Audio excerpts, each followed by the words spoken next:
Dr. Kirk Elliot, you're an economist. You're also a silver and gold broker. I want to start our conversation off today about the state of our economy. Bidenomics is terrible. What we've got is inflation because they're printing money like there's no tomorrow. I mean, that's the root cause of inflation. If you had a president like Reagan or Trump, what was their defining economic policy? They lowered taxes, lowered interest rates, and created jobs. But you contrast that with what we've got today, which is raising taxes, rising interest rates to slow down inflation that they're creating by printing money out of thin air. And we don't have job creation, we have wage reduction and job losses. So it's exactly the opposite of what we need for growth. The government is just running amok, doing whatever they want. This is where tangible assets like gold and silver really come into play. Right. Gold and silver. Well, put some respect on this. Dr. Kirk Elliot, you're an economist. You're also a silver and gold broker. And I want to start our conversation off today about the state of our economy, the dollar, and where you see it's going to go over the rest of this year. It's easy, man. It goes like this. All you got to do is look at a graph. I mean, it depends on who the president is, but the one that's in the White House right now, Bidenomics is terrible. Yeah, it's printing too much money. Yeah, I mean, what we've got is inflation because they're printing money like there's no tomorrow. I mean, that's the root cause of inflation. Right. Government. Rising prices are just a symptom of inflation. Really, inflation is just an increasing money supply. But they're increasing the money supply to fund every stimulus under the sun, whether it's raising the debt ceiling, paying for entitlements, this and that, Social Security, welfare, all of it, right? You know what? The people on the left, they saying all these big corporations taking advantage of people to price gouging. I was like, no, they're not price gouging, trying to keep up with inflation. Their costs go up, they have to raise their costs. Yeah. But I hate the way the left spins everything. They say it's big corporations. They're evil, they're horrible. And on top of that, that's where they get a majority of their funds to run for office. Yeah, that's true. I mean, if you had a president like Reagan or Trump, both of them, what was their defining economic policy? They lowered taxes, lowered interest rates, and created jobs. Well, when that happens, people spend money. When people spend money, the stock market goes up. Everything is relatively good economically. But you contrast that with what we've got today, which is raising taxes, rising interest rates to slow down inflation that they're creating by printing money out of thin air. And we don't have job creation. We have wage reduction and job losses. So it's exactly the opposite of what we need for growth. So now we've got this other problem. I mean, there's so many problems, guys, that are manifested themselves over the last year. Right. Number one is the BRICS nations. I heard about that. Yeah, so BRICS nations, Brazil, Russia, India, China, South Africa, but then they've added BRICS Plus, which is United Arab Emirates, Saudi Arabia, Ethiopia, Egypt, Argentina, and others. So now this trading bloc of the BRICS nations is like 70% of the world's population. Well, I didn't know that. Yeah, so it's massive. I mean, just China and India is a big right? But you add all of that. What did they do? So Putin, when the BRICS nations met in August of last year, said, and people can like Putin, they can hate him. Right. And Putin's going to say what Putin wants to say to spin it in his direction. But he speaks with confidence about this one issue.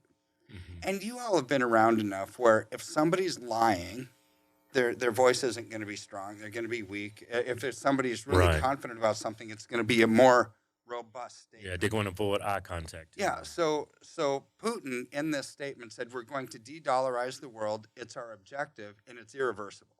So it's like, man, it's a bold comment. But how are they going to do it? They did it by adding Saudi Arabia and UAE into the BRICS nations because now they've got 6 of the 9 largest oil producers in the world as part of their membership, so to speak. Okay. So what does that mean? Since 1973, we were the petrodollar, meaning all oil settlements all over the world were traded in U.S. dollars. That's built-in demand for our currency. That's how the dollar keeps its value. Yeah, and that's how we can go into debt, up to $34 trillion of debt. We can keep printing, and congressmen and women can actually keep raising the debt ceiling and keep spending money knowing that, there's built-in demand for our currency. We can keep doing this. Yeah, I wish I could raise the debt of my credit cards. I wish I get a credit limit increase every month. Some people ain't got that privilege. Like we can't live that way. Why is the government living that way? Well, it's because they simply just have a printing press. I mean, it doesn't mean it, and we all have to pay for it. Right. Yeah, it's crazy. They go out. Hey, we're gonna send $1 billion to Ukraine. Go out there and print the shit. That is crazy. Yeah. It doesn't make any sense. We have to pay the cost. If it makes good sense, instead of charging us taxes, won't they just print the tax money that we owe them? The reason why they don't do that because it doesn't make sense. Right. I mean, that's exactly what the president of El Salvador said at CPAC when they met. He actually blew the whistle on taxes in the United States. He said, and this is my summary of it. America keeps raising taxes, one of the highest tax nations in the world. Yeah.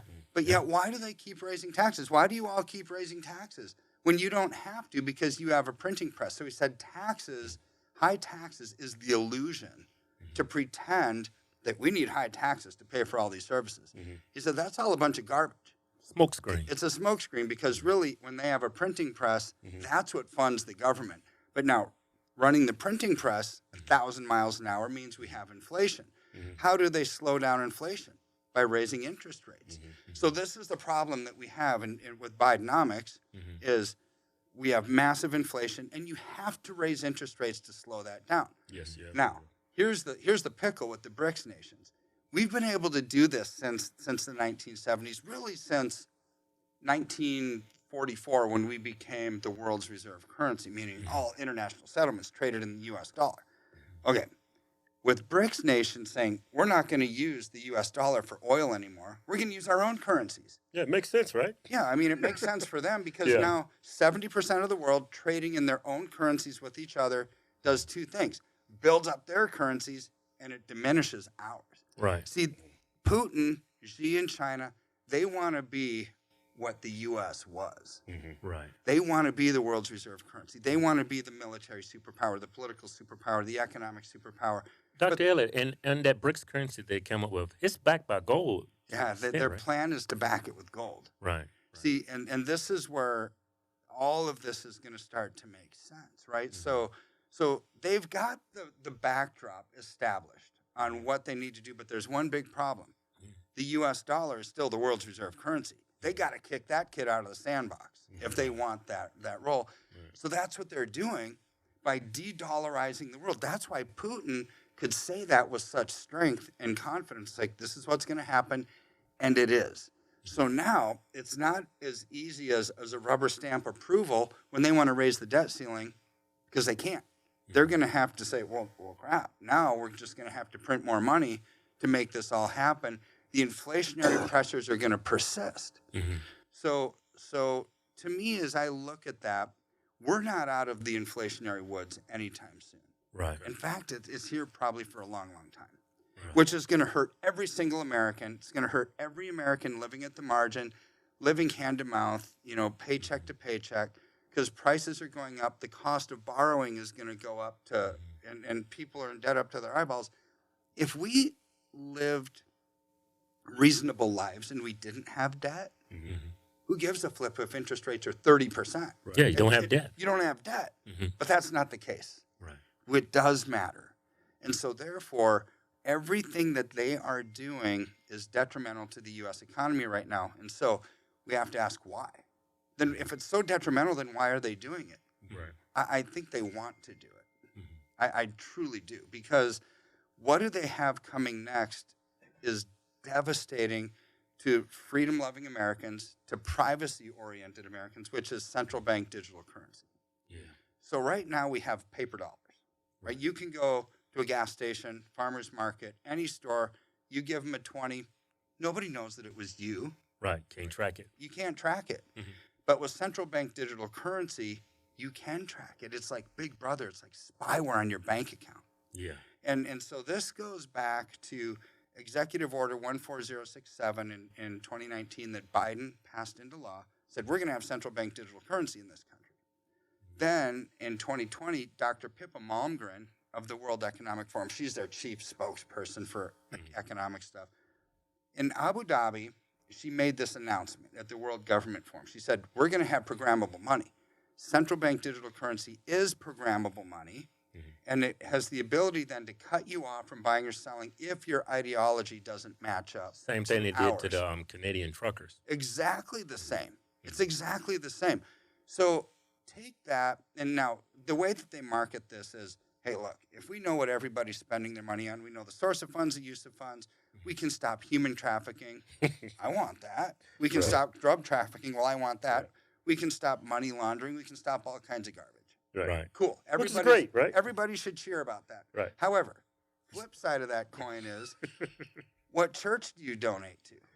Oh, well, that church speaks hate crimes. They don't like whatever, right? Or do you belong to a church? Oh, you're evil to begin with. Yeah. Or what political party do you give to? Or do you buy guns and ammo? You're not in this for world peace. Right. You know, why are you buying that stuff? Or do you buy gas for a big gas guzzling truck? Like I do. Right, me too. It only gets 9 miles per gallon if I'm lucky. Right. So going down the hill, you get 9 miles a gallon. So if they know all of that, with a flip of a switch, they could cut you off. And they could say, Kevin, Keith, no more gas for you. Or if you eat too much meat and they want you to eat bugs and like it, say, okay, you can't go to the grocery store and buy meat. Right? Or if they don't want you to give to the church, cut that off. Right? This is ideological based spending. Yeah. Whatever. Go ahead. No, so who in their right mind would want that? Right. Who? Yeah. I don't know anybody. Not even people on the left would want that. Yeah, they lying by omission. But our government use things that's meant for good, has good intent, but then they use it for nefarious purposes. I remember when COVID was going down, they was actually talking about this on the news, where if you didn't get your vaccine, they were not going to take you in the hospital. Yeah. It's just that mindset. Oh, if you don't get your vaccine by this date, you can't work here. Right. They take everything away from you. Yeah, they take your.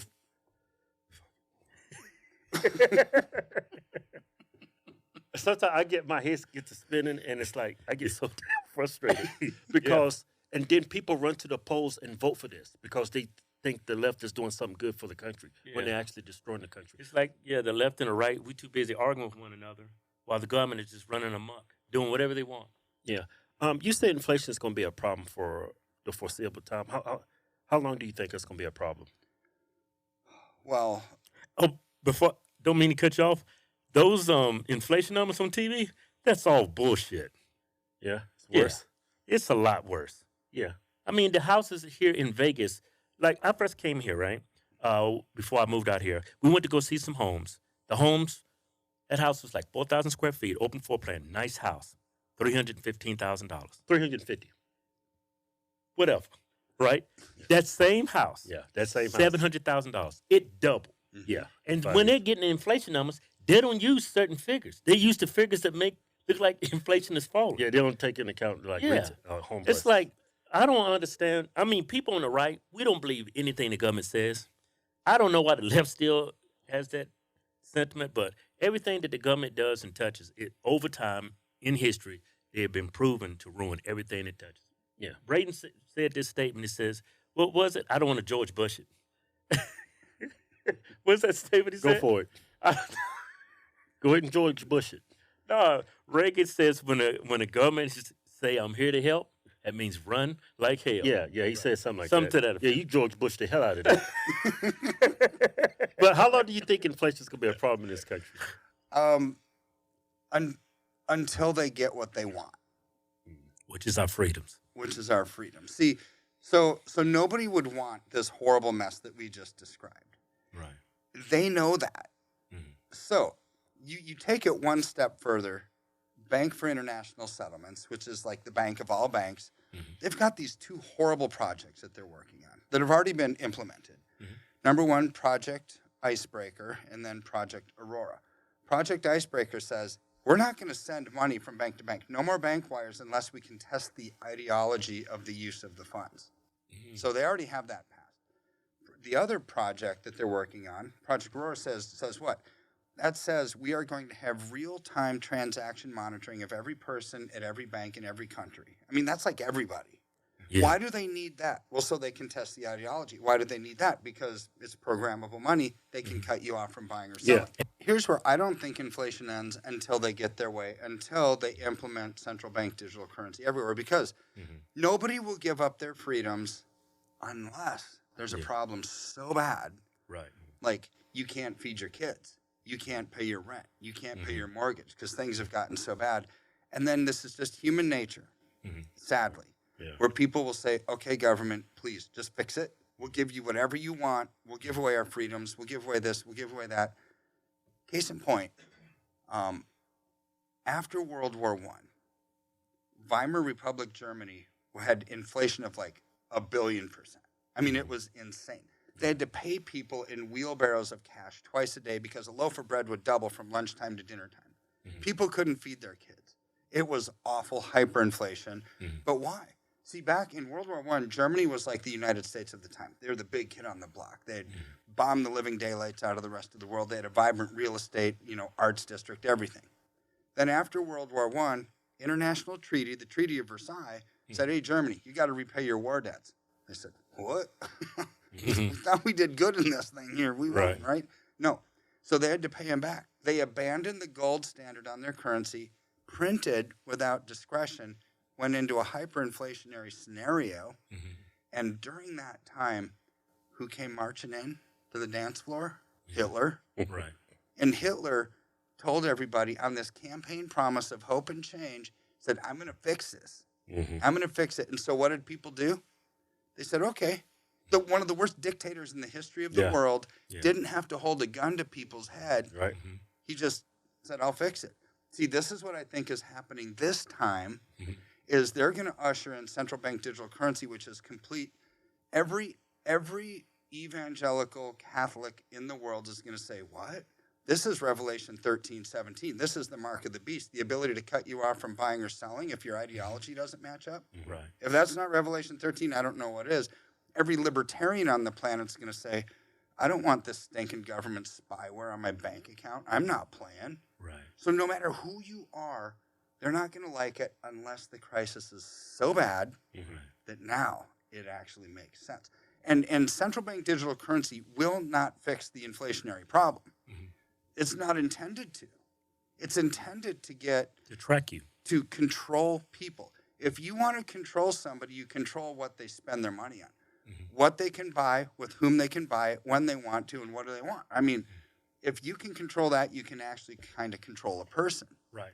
So what we have to do is get the message out saying, okay, this is not good, but they have so much room on this runway. They are so far down the road. Most of the nations around the world have adopted a central bank digital currency concept, and they're moving toward, or they've already implemented it. This is why on the East Coast, like in New York, the ATM machines, like a third of them are gone. In Australia, they're limiting cash withdrawals to 500.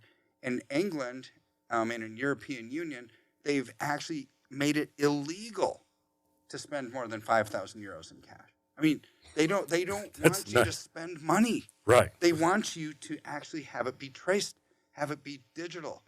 So this is where I know it's a long answer to your short little question, but I don't think the inflation ends until they get what they want. Yeah, and they've Yeah, the amount of that's, money. that's their end game. Yeah, but the amount of money they've printed over, I would say, well, just this year alone, is, I forget the number, some astronomical number. It's like insane. Oh, it's beyond insane. How much have they printed this year? So With the last 12 our months? deficit over the last 12 months is like $2.8 trillion. Right. That's more money that we spent than what we actually created. Right.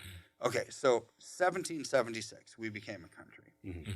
Our debt on July 4th of 1776 was zero. Okay. We didn't have enough time to spend like drunken sailors. It was still zero, Right. right? So go to 1980. 204 years later, when Reagan became president, our national debt was just under $1 trillion. So it took us so it was like 980 billion. So 1776 to 1980, 204 years, we accumulated $1 trillion. Okay. Just last year alone, Biden increased our debt by $2.8 trillion.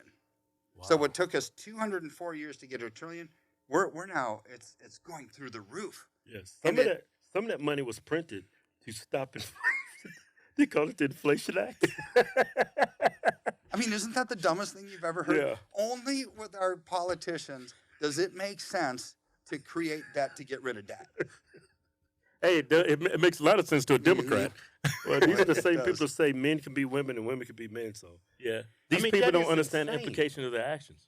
It's, And they take advantage of their constituents. it's the Inflation Reduction Act.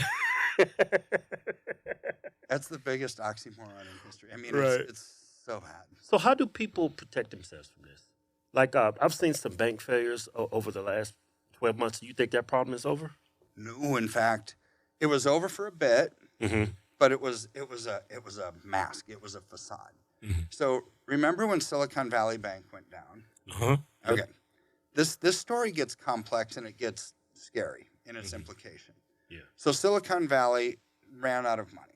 So did Signature Bank, Silvergate Bank, Credit Suisse, First Republic. How does a bank run out of Yeah, money? you put your money in there. Hey, it's gone. That's Yeah. like going to a chicken store and there's no chicken.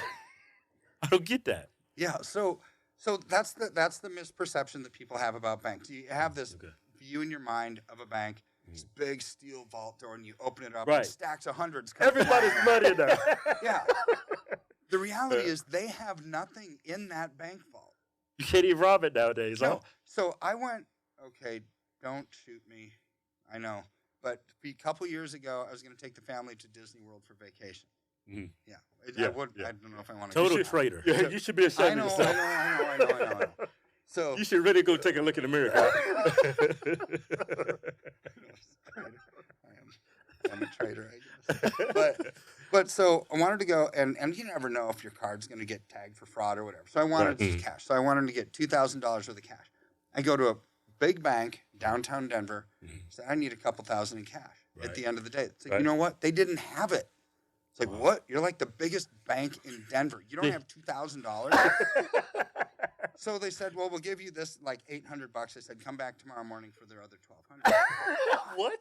Yeah, they didn't have the money. So banks don't have the money. So if you go back to 2009, after the big financial crisis that we had, they changed the laws. This is going to creep people out. I'm sure So it is. they changed the financial institution laws for bankruptcy because back then Bear Stearns, Lehman Brothers, they went out of business. They were toast. So they had all this derivatives debt and all this exposure. And so they said, how are we going to actually pay for all this nonsense? Right? So they changed the laws to you don't own your money in the bank anymore. Your deposits, your checking account, your savings account, you no longer own it. All you have to do is read the horrible prospectus that everyone gets, you know, the little folder. Nobody reads this shit. I don't read it. Yeah. But in there, since 2009, you are now a beneficial owner of your bank account. Wait a minute. So I'm a beneficiary of my own money? Yep, exactly right. You gave over ownership to them so they can use your deposits as collateral to pay off derivatives debt if they're to go out of business. So now you're a beneficiary, meaning if they think that you need it or they have it, they can give it to you. If not, you already gave up ownership. So that beneficial ownership is a fundamental change to every financial institution's bankruptcy laws. So now, because they needed to do that because how can you pledge something as collateral that you don't own? You can't. Right. So they had to own that to use it as collateral to pay off their other debts. So now your deposits became a security instrument because what's in the bank is not the stack of hundreds flying out of the vault. Right. It's what do banks do with their money? Because this is how banks go out of business. They invest in stocks, bonds, mutual funds, companies, real estate, everything that you and I would invest in. They do the same thing, it's just at a larger scale. So if their investments are coming down, that's not good. It's less money they have. It's less money they have. But now you add to that Bidenomics, and you've got people that can't afford to live. You've had the stupid, COVID stuff where shelter in place, travel restrictions, vaccines, all that. And the economy stunk. Right. It stunk. So you've got more withdrawals than you have deposits. Bad investments, more withdrawals than deposits, banks fail. It's pretty simple. So this is where we are. Now, in COVID, in March of 2020, during the height of COVID, banks used to have a reserve requirement, meaning if you put $100 in the bank, they would keep $10 back. It was a 10% reserve requirement, and they would lend out 90. That's how bankers make money. Make their money, right? In 2020, they put that to zero. Zero. You put in $100, they can lend out $100.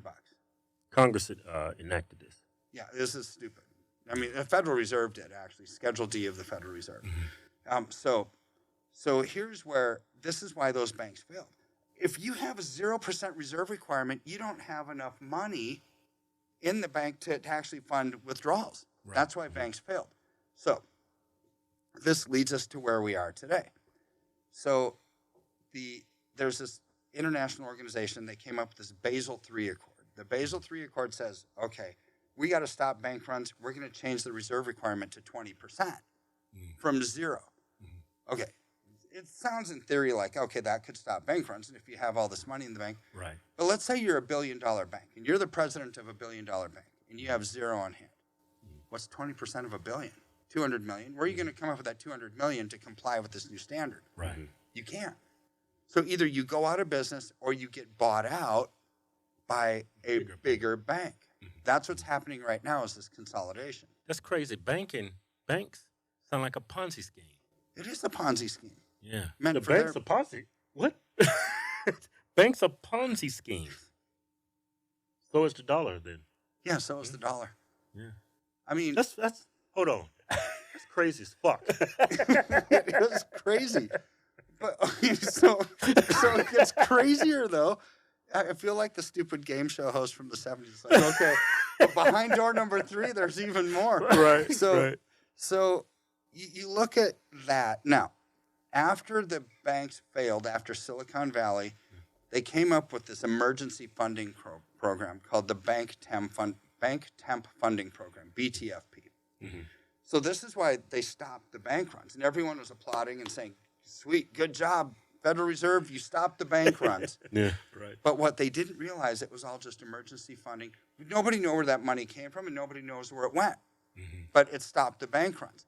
Well, on March 11th, that funding program expired. What expires? So that emergency funding program from the Fed to distressed banks. So it's sunset. On January 24th, they voted and said no more emergency funding. So the next bank that starts to go under, there's no more emergency funding. This is why I think bank failures, we're going to see another massive rash of them. Now, New York Community Bank is in huge dire straits. And when they made that's this because Trump screwed him. You overappreciated his assets. I'm just joking. They're going to blame him for that one. I'm sorry. Go ahead. I don't think New York Community Bank is big enough for Trump's assets. Right, exactly. Or at least not anymore. Trump is a bank. Yeah. So after this announcement, like banks across the board, PacWest, New York Community Bank, Zions Bank, Comerica, they all lost like 70% of their value in a month. Well, last Friday, New York Community Bank lost 24% in one day. Why? You talking about that stock value? Yeah. Okay. Because they're undercapitalized and people know it. So here's where, why was New York Community Bank so foul? Why did they get hit so hard? Well, when Silicon Valley Bank went down, Signature Bank was one of the banks that went under. Right. New York Community Bank bought Signature Bank. Okay. Who the hell buys that anyway? So imagine you guys have your balance sheet as a family, right? Right. And if you buy a bunch of toxic debt, what's going to happen to your balance sheet? Oh, you're going to get it toxic. It becomes toxic. Yeah. Like if you had this nice fresh cup of ice cold water and a cup of poison, and you decide you're going to put a few drops of poison, you just taint that whole fresh glass of water. Right. That's what New York Community Bank did by buying Signature Bank. So for any rational person to think, okay, all these other bank consolidations that we're seeing, what is this going to do to the banking world? It is going to pollute it. It is going to destroy it. And now it hasn't been an issue in the past because they had that bank temp funding program, emergency funds to go get. They don't have that anymore. After this interview, I'm going straight to the bank, taking all my money out. They're going to give you $50. That shit's already gone. So they already spent the shit. I mean, they probably already did. So you better Right. be one of the first guys to go get it. Right. Because it might not be there. So this is the problem moving forward. Mm-hmm. We're going to have more bank failures. Now, there is a solution for everybody that's listening. It's like, oh my word, I want to put my head in the sand. Yeah, I'm about to go jump off a cliff. I know. There's a solution. There's an answer, right? And we'll get to it. But we have to paint a picture of what politicians have done to our economy to realize how bad it is. Because if you don't paint that picture, you're going to have a bunch of America thinking, government can fix it. Dude, the government broke it. Yeah, they caused it. Yeah, Never trust somebody who says that they can fix it if they're the ones that broke it. Yeah, right. See, the problem is a lot of the voters, they don't realize who broke it. Yeah. I know. Yeah. That's scary, right? That is scary. But here's where it is them that broke it. Putin and Xi know this system, and they're trying now to pull all of the money away from the West, Europe and America, and become the new world's reserve currency, become the big kid on the block. And they're playing a really good game at this. You're playing chess. They're playing chess where Biden's showing up with a checkerboard. No, he's not even, Dude, wrong game. he's not even showing up with that. He's showing up with cue cards and ice cream. I mean, it's so sad. They're not even playing the same game. Yeah, right. Or are they? Whoever is pulling the strings of Biden might want this all to collapse. Right. He So might be they in can cahoots. usher in a new system of complete people control through banking and finance, right? So you can look at it either way. Either way you look at it is these people are such morons and they're destroying things, or they're the most. I don't think they're stupid. I think they're I diabolical. think they're evil. Right. There's a difference between being stupid and being evil, right? And I don't think that they could accomplish what they've accomplished in this country and around the world with vaccines and everything else by being stupid.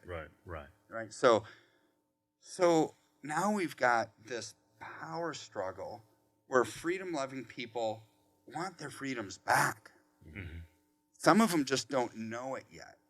They just don't know what everything has been taken from them. Right. But they've got a bigger plan. The United Nations has a diabolical plan, to use your word. It's That's what started the whole issue in Ukraine. Yeah. yeah. I mean, their plan is they have unlimited power to actually control people's bank accounts under certain conditions. And that is a global health event, a new pandemic like disease X, or whatever you want to call the next hemorrhagic fever, whatever is going to come. So in Denver, where I live, Denver Health, biggest hospital in downtown Denver, all their employees got the Ebola vaccine. Ebola. Why the hell would they get that? It's like, well, since when has Ebola been a thing in America? Right? And the lab that's producing this Ebola vaccine is in Colorado Springs. It's like, crap. We've got like Wuhan, 60 miles away from Denver, right? Right. And they're injecting people with live Ebola vaccine. Okay, health pandemic, or in their own words, a global financial crisis or a black swan event of some sort.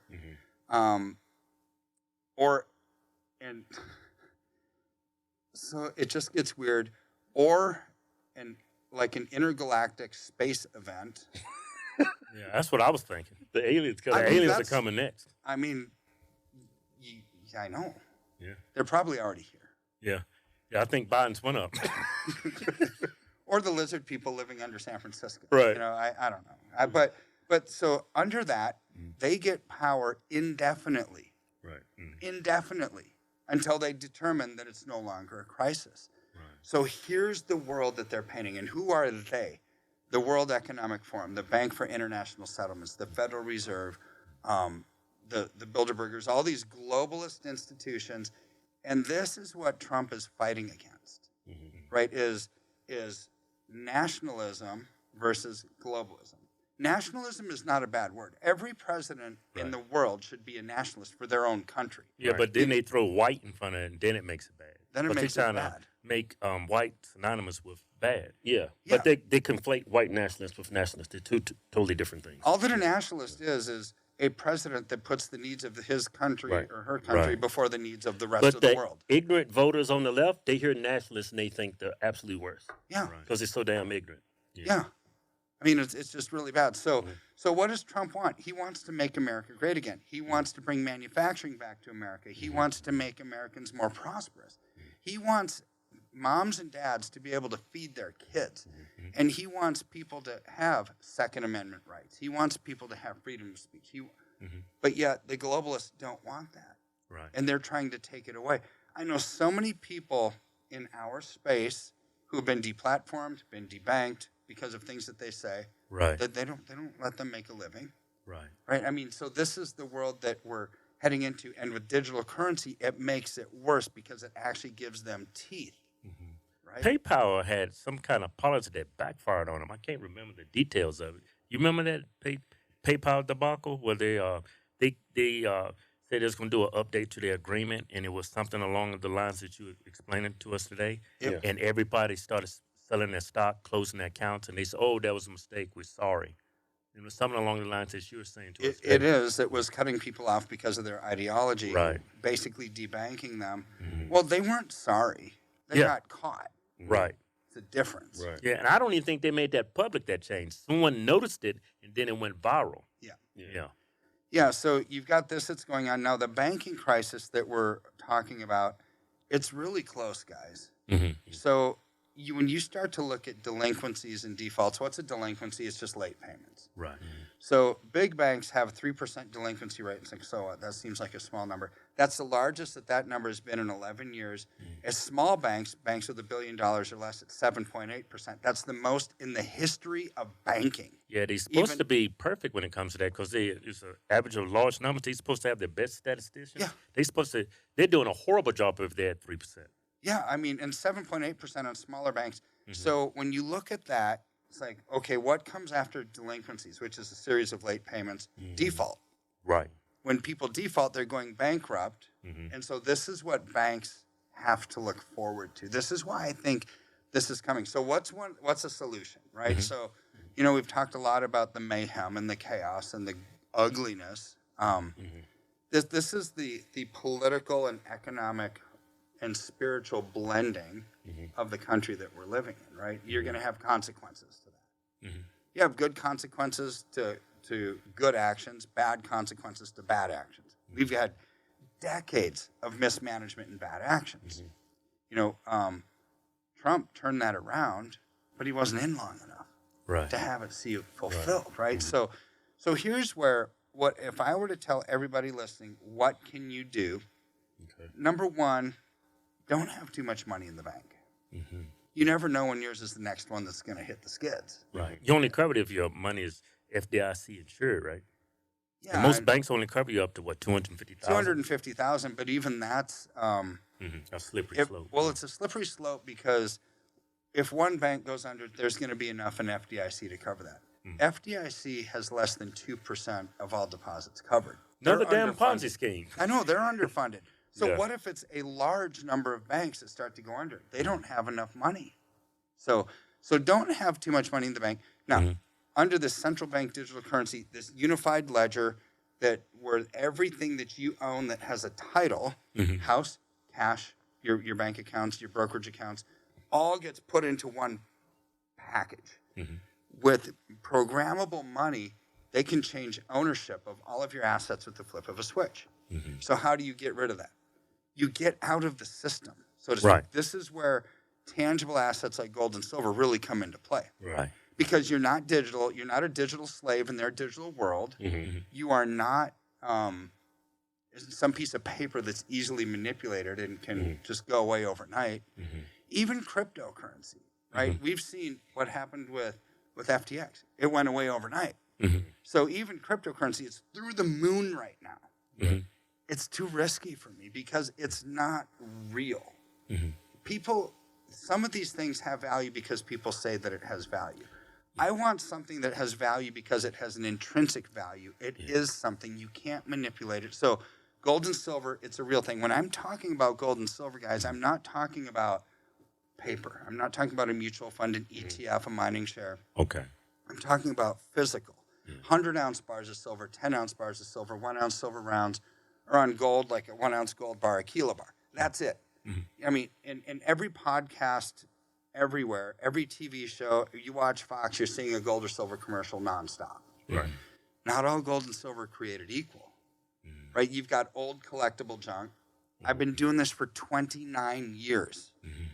People who invest in that collectible garbage have never recovered from it. There's a difference between a collector and an investor. Right.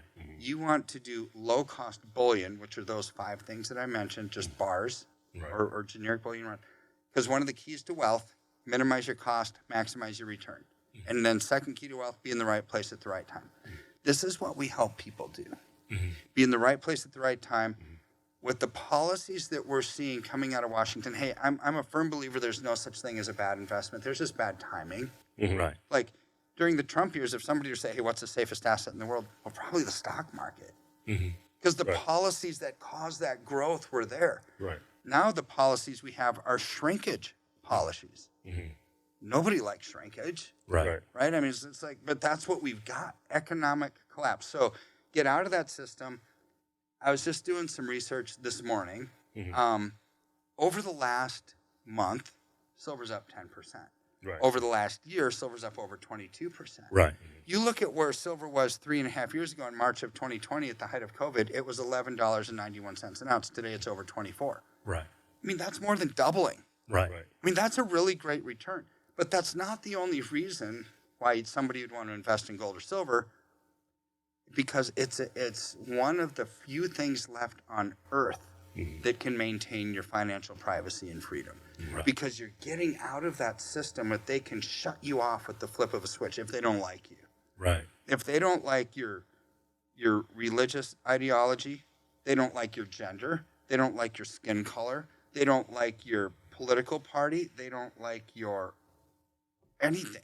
Right. You They can't could track cut gold, you but they off. can track your money. Yes. For our listeners and our watchers, how best can they get in touch with you? And So this is something you've been doing for decades. And yeah, great for decades. So you can either just give us a call, 720-605-3900.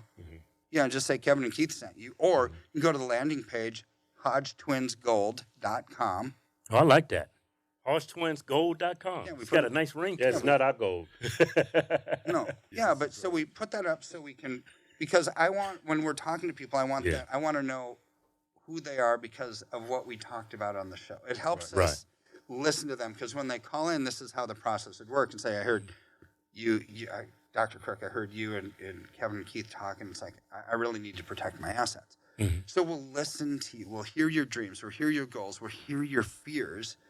And then one of my consultants will map out a strategy for success to get you away from the path of the hurricane. Right. And you're a great person to listen to, because you not only do you specialize in gold, but you know how the economy works. You know how money works. A lot of people out there selling gold and pushing cryptocurrency, and they don't really understand the economy or any of these things, because you got to have a global outlook on things when you're buying these things. And you got to buy from the right dealer, because, like you said, not all dealers are the same. Well, most dealers will charge a commission when you're coming in, commission when you're going out, and they forget about you in between.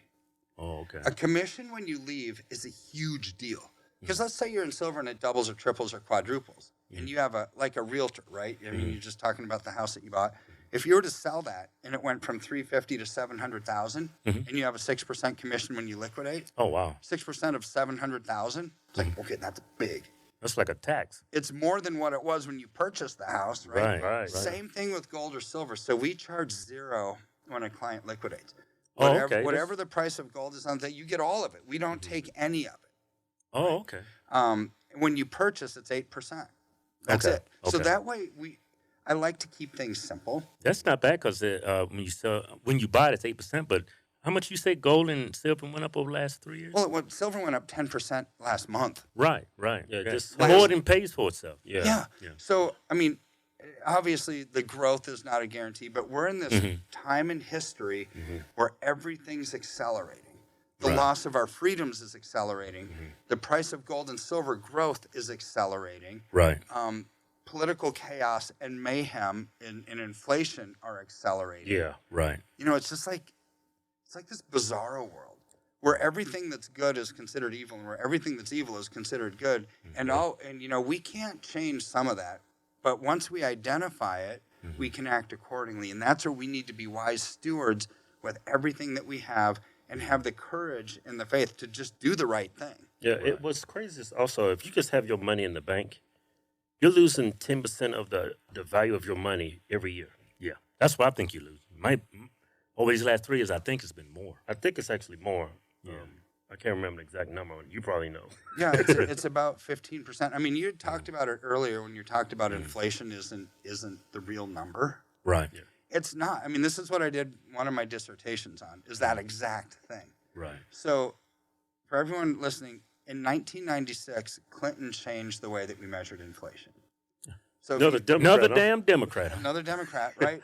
And party for the people, right? So they wanted to stick it to the people, right? So in 1983, when Reagan became president, inflation was 14.3%. How did they slow that down? They had to jack up interest rates to 18. Right. So if you bought a house in 1983, and a lot of your listeners are like, yeah, I did. It was 18%. It's like, yeah, imagine a mortgage of 18%. That's nuts. It's nuts. Yeah. But that's what they had to do to slow down inflation. And then that worked. And then they got down to economic growth that Reagan caused, lasted for decades. So what did Clinton do to change it? Because they realized too many government entitlement programs are based on the cost of living increases. They said, hey, Congress, let's figure out a way where we can actually understate inflation. It's called the Boskin Commission. They went and figured it out. So to put it easily, let's just say inflation is the consumer price index. It's a basket of 30 goods. Right. Yeah. Right? So let's say one of those was steak, like a filet mignon. Right? Yeah. And the price of steak went up 30%. Yeah. And they said, well, we can't have this. That's way too much. Yeah. So let's replace it with hamburger. And hamburger's 40% less than steak. Now realize, steak went up 30%. So what did they say the price of steak did? They said it went down 40% because they substitute it with hamburger. And that bill allowed them to substitute for something that was similar. Yes. And that's not the only thing. They also put in that stupid bill, let's say you have gas at the pumps that they put ethanol in or whatever, and it's 10% cleaner gas. Well, the price of gas maybe doubled, went from $2 a gallon to $4 a gallon. They said, ooh, this new additive that we put in actually increases the cleanliness of gas by 10%. We'll just say that gas came down 10%. It's like, what? So that's a perceived value. So they put all these weird adjustments in there. And it's like meaningless. It's a meaningless number. So what I figured out in my dissertation, other economists have done the same, is you take the official inflation rate, which is like 3-point-something%, multiply it by 2.8. That gets, so we're closer to like 12%, right? Even right now, after all those interest rate hikes. Yeah. So if interest rates are going to slow down inflation, they have to be north of like 13%. That's why I think we're headed to 15 to 18%. The people at the Fed know this, which is why Jerome Powell and Janet Yellen are saying, oh, we're going to pause interest rates right now. But they had to jack them up to try to slow down inflation. But they realize America's in debt up to its eyeballs. If we keep raising interest rates, we're going to pinch everybody and cause the biggest depression this country has ever seen. But if you don't do anything with inflation, you have inflation that goes through the roof like Venezuela, Argentina, Zimbabwe style. It's like they don't want that either. So they're in this horrible pickle. So when Jerome Powell says we've tackled inflation, we're so good at it, actually, that we're just going to pause interest rate hikes. Soft-landed. They're not, they can't, well, they can pause them, but they're ultimately going to have to go up because they have to go up until interest rates are greater than the unofficial inflation rate. Which is in the low teens now. It looks. So that's where I think the economy is headed for disaster. Higher interest rates are going to affect what? Everything. Your credit card payments, your ability to buy a house, right? Because that's dependent. Your ability to buy a car, because most people don't pay cash for these things. I mean, if you pay cash for them, it doesn't affect you at all. In fact, it'll probably help you because prices have to come down a little bit to impact the higher rates. Like, as interest rates go up, the value of housing is going to come down. Housing is going to get trashed. Yeah, like the inflation was so bad.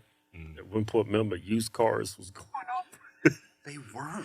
I mean, it was going up like Bitcoin is this morning. It's going to the moon. And it's like used cars supposed to fall in value. Yeah. Yeah. You know? Same thing with eggs. Eggs is appreciating like it was crazy. It's So like $6 for a carton of eggs. Yeah, so you think they're going to raise interest rates more? Yes. Now, election year, they probably want to save face, so they might have one interest rate reduction so they can say that they did it because they promised. But then after that, it has to go up. Yeah. It has to. It's just math. Right. Because what's worse to them? If they raise rates so much that people can't afford to live, or they don't raise rates and inflation goes up that people can't afford to live. Right. I mean, they let it go so far that this is where we're at. Right. And there isn't a good outcome, except I don't think they necessarily want a good outcome, so they can usher in what comes next, like what we talked about earlier. Right. Digital currency. Right. Man. So there's a perfect opportunity to start investing in hard assets like gold, silver. 100%. How about other metals like palladium? I wouldn't. The thing with platinum, I mean, people could. The thing with platinum and palladium, they're very thinly traded, and they're pretty much controlled by Russia. So because of that, and the war with Ukraine, and there's a limit on their exports, the premiums on those have gone through the roof. If that conflict ever ends, who knows if it will, Right. but if it ever ends, those premiums come crashing down to earth because now the export controls get taken off of them. It's just too risky for me. Okay. It's just too risky. So gold and silver. That's your meat and potatoes of the metals investing world. And between gold and silver, I would do silver. Because silver is undervalued, it's outperforming, it's doing better. If they're both equally as safe, I'm going to simply go into Yeah, one that's silver doing has better. more utility than gold, actually. Right. Like gold is worth how much now? I forget. Like 2,100 an ounce. Yeah. 2,100 an ounce, and silver is at 24 and a half. that's supposed to at least be around 50 to 60 or 70, right? Well, it should be 20 to 1. Right. 20, the ratio 20 to 1. So if you took, let's just call silver $25, times 20, that would put gold at $500. It's like, no, gold's way more than that. The ratio today is 90 to 1. Oh. So that tells me if the ratio is at an all-time high, I'm going into silver. Doesn't necessarily mean gold is bad. It just means silver's going to do a lot better. Okay, so if somebody wants to invest in precious metals, the majority should be silver and gold. I'm 100% into silver. Okay. Now, if the ratio were at 20, I would be 100% into gold. Right. I'm kind of agnostic on which one. I don't care. I just want to be in the right place at the right time, the one that's going to do best. Right. But if they're both equally as safe, which they are. Right. Right. Do you see the dollar crashing anytime soon? Yeah. And if it does, what does that do to the price of gold and silver? Oh, gold and silver will go through the moon. Because if the dollar crashes, it takes way more of that dollar to buy anything that's real. Right. Whether it's a bicycle, gold, silver, groceries, anything. See, a dollar crashing is equivalent to inflation. Right. And I do see that because we're printing money like there's no tomorrow.